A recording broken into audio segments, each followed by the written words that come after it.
Amici biker, ben ritrovati a questo nuovo appuntamento. Oggi salirò sulla Triumph Tiger 900 Rally con la curiosità di scoprire quali sono le differenze tecniche e le diverse sensazioni di guida dalla sorella GT.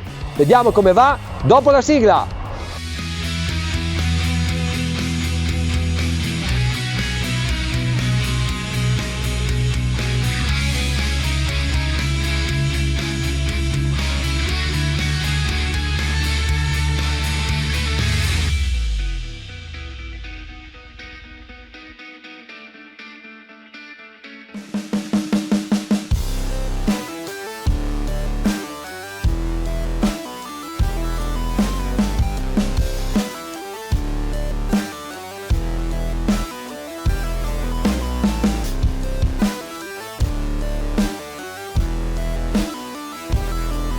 Vediamo quali sono le differenze tra il modello Rally e il modello GT, del quale io ho fatto una recensione completa che potete trovare sul canale.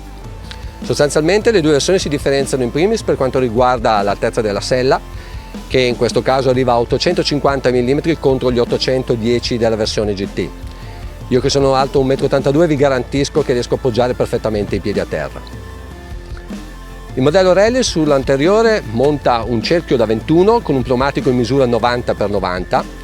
Differentemente la GT ha un cerchio da 19 con un pneumatico in misura 100/90. Al posteriore entrambi i modelli montano un cerchio da 17 con un pneumatico in misura 150/70. La forcella della Rally ha un'escursione di 240 mm contro i 180 della versione GT, mentre per questo modello al posteriore l'escursione più ampia arriva a 230 mm. Ora non mi resta che portarla su strada e cercare di trasmettere a voi le mie sensazioni. A dopo!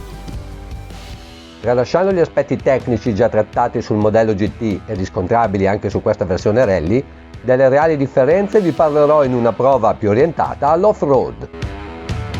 Cominciando dall'ergonomia, penso che la triangolazione manubrio-sella-pedane sia buona ma non perfetta quando si percorre un tracciato piuttosto impegnativo.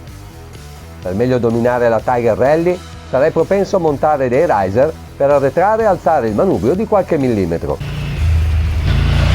La sella, comoda per le lunghe percorrenze, ha una sagoma che ben si presta per la guida in piedi.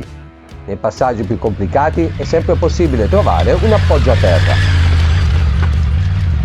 La possibilità di poter regolare l'altezza del cupolino con estrema facilità è una cosa che apprezzo su di una moto di questo segmento. Le mani sono ben protette, i paramani sembrano robusti da resistere a un forte impatto. I maniglioni a lato della sella passeggero non infastidiscono nella guida arretrata. Sono molto utili per rimettere la moto in posizione verticale dopo una scivolata. Le protezioni laterali, il paramotore, la griglia per la protezione del radiatore e del fanale anteriore non dovrebbero mai mancare su di una motocicletta che ben si presta a questo utilizzo. Tutto è disponibile come optional o acquistando la versione Rally Pro. Il motore ha un'erogazione lineare e spinge vigoroso anche ai bassi regimi, favorendone la trazione. Con un colpo di gas si riesce ad alleggerire l'avantreno quanto basta per superare ostacoli anche di media entità. Le perdite di aderenza si possono gestire facilmente grazie a una ciclistica ben bilanciata. La mappa dedicata all'off-road è adatta per ogni situazione. Il divertimento aumenta con l'esclusione del controllo di trazione. La rapportatura è di buon compromesso, in seconda marcia si riesce ad affrontare ripidi pendii e passaggi lenti. Per evitare che in estate il motore continui a surriscaldarsi a fronte di un utilizzo intenso nell'off-road, penserei di montare un interruttore per l'accensione anticipata delle ventole di raffreddamento.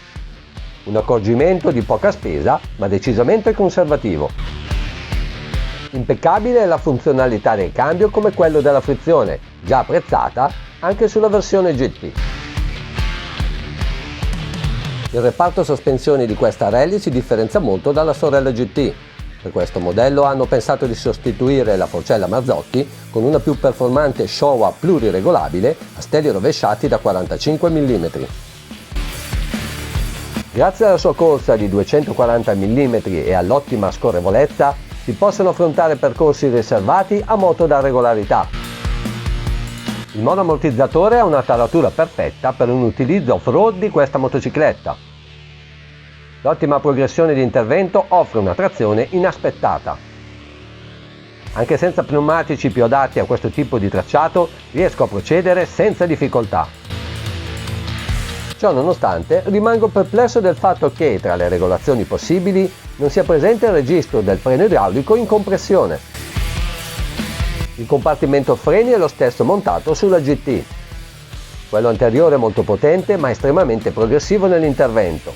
Lo si riesce a gestire senza difficoltà anche su percorsi con scarsissima aderenza. Quello posteriore ha un mordente più pronto, ciò che serve per derapare e chiudere meglio le curve, stando in sella a una moto di oltre 200 kg di peso in ordine di marcia.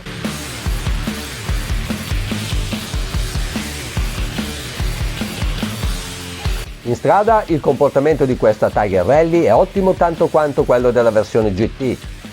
La stabilità rimane la stessa pur avendo un baricentro più alto. In frenata, ovviamente, si avverte un maggior trasferimento di carico sull'avantreno. Il beccheggio è comunque controllato da un'idraulica efficace.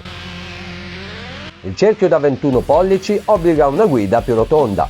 L'avantreno risulta molto stabile ma meno reattivo di quello della GT. Il comfort riscontrato sulle lunghe distanze è lo stesso su entrambe le versioni. Si viaggia in prima classe. Per il mio gusto personale e per la maggior versatilità offerta, non avrei dubbi su quale scegliere. E voi, quale scegliereste? Di fatto, questa Tiger Rally mi ha sorpreso per la sua forte predisposizione all'off-road. Con lei ci si può avventurare quasi ovunque. Peccato che la Triumph non abbia valorizzato questo progetto, realizzando un allestimento più tecnico e un look più accattivante. In sella a questa Tiger 900 Rally ho trovato gli ingredienti giusti per viaggiare comodamente in strada, divertendomi quando l'asfalto finisce. Se vi è piaciuta la recensione mettete un like e iscrivetevi al canale per non perdere il prossimo appuntamento con Crazy Rider Italia. Ciao!